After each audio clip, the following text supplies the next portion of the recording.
આગામી તહેવારોને ધ્યાને લઈ સંવેદનશીલ માર્ગો પર ભરૂચ પોલીસની ફ્લેગ માર્ચ યોજાઈ।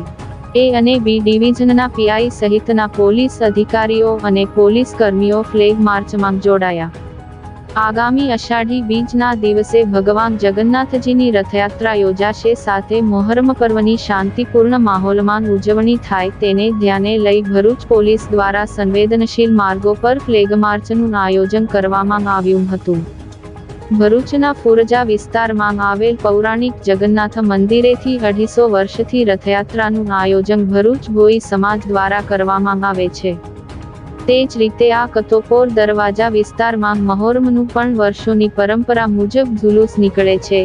આગામી દિવસોમાં રથયાત્રા અને મોહરમ પર્વ છે, જેને ધ્યાને લઈ ભરૂચ પોલીસ દ્વારા ફુરજાથી 4 રસ્તા, કતોપોર દરવાજા સહિતના પરંપરાગત રૂટ પર ફ્લેગ માર્ચનું આયોજન કરવામાં આવ્યું હતું। પ્રજાજનોને સુરક્ષા અહેસાસ થાય અને અસામાજિક તત્વોને શાનમાન સમજી જવાનો સંદેશ આપવા સાથે પોલીસ દ્વારા વિવિધ વિસ્તારોથી અવગત પણ થયા હતા। ફ્લેગ માર્ચમાં ભરૂચ એ અને બી ડિવિઝનના પીઆઈ સહિતના પોલીસ અધિકારીઓ અને પોલીસ કર્મીઓ જોડાયા હતા।